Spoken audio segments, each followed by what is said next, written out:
Welcome, physical geographers. So we're going to discuss in Chapter 18 the topography of arid lands. This is really a culmination of about 3 or 4 chapters we had covered already. So you'll see several of the concepts we discuss from weathering to karst topography to essentially some of the landforms and internal processes. We'll see quite a bit of that revisiting.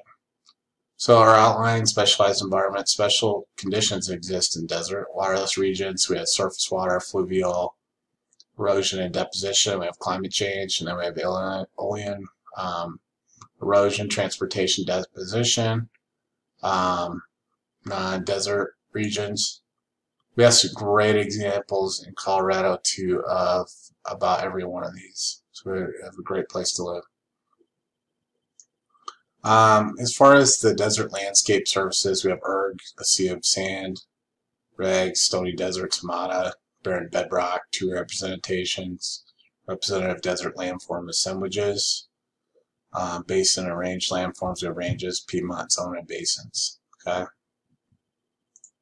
And then mason scarp terrain, landforms, erosion of escarpment edge, arches and natural bridges, and badlands. And we probably have to go out to Utah and South Dakota, but in general, much of this is very close to Colorado. Okay, so special conditions. Weathering, mechanical weathering is dominant in the desert. Soil and regolith, thin or absent, so you have impermeable surfaces, really not much porosity, if you will, or the openings we talked about as we go down into the lithosphere. More special conditions: sand, relatively high proportion, rainfall very limited, fluvial deposition, most streams are ephemeral, essentially only coming at very isolated events, so not persistent. In special wind conditions, usually high winds, interior drainage, underdeveloped drainage networks. Since there isn't as much drainage, there's not a sophisticated way of it to go or a mature way. Vegetation lack of continuous and lacking in general. Little protection from weathering, erosive forces, or transporting sediment.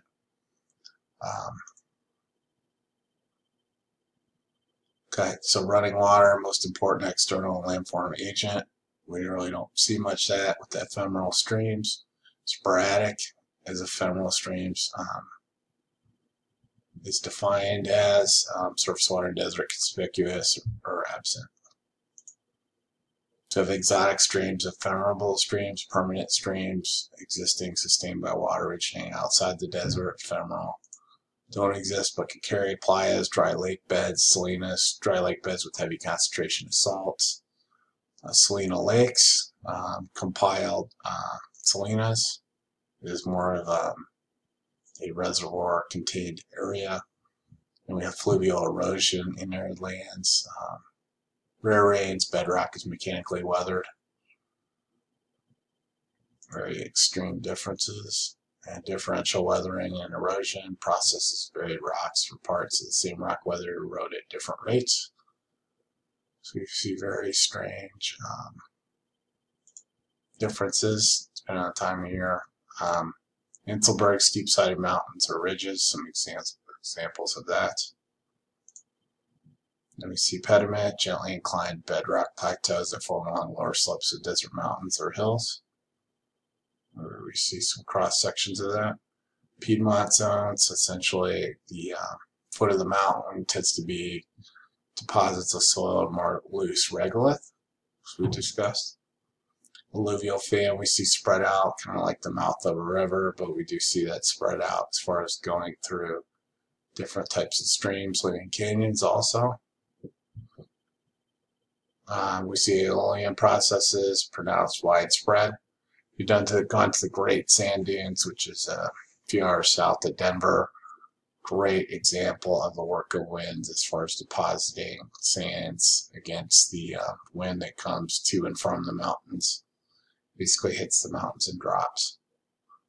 It's like a sand dune right off the edge of the mountains. Deflation, when shifting loose particles in the air and ground, blowout or deflation hollow, shallow depression, fine material has been deflated. Once again, deflation, shifting loose particles in the air or along the ground. Abrasion, sand and dust by wind against rock.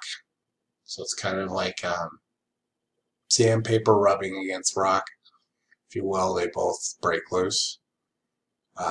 Benefacts, sandblasting rocks, yardangs, larger wind-eroded landforms, usually poor consolidated sedimentary rock. And here's some examples of land transportation. Suspension, saltation, traction, and creep. Here's an example of deposition, sand dunes. For instance, the example I gave, the Great Sand Dunes in southern Colorado. Here we have an example also in Namibia.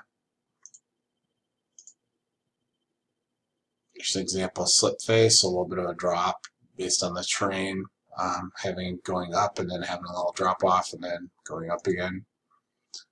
Common dune patterns, individual or group of dunes, traverse aligned in parallel waves, size or longitudinal waves, or stars, basically forming up like basically arms or legs off the middle. Okay. Lowest wind deposited fine grained salt. See some coastal dunes, or large area covered with loosened and some wind formation. We see some formations behind the surveyor in the picture there.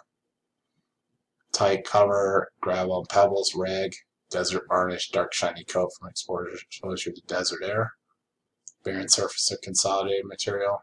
So we see different compositions formed by dunes and essentially eroding forces, bases of range terrain.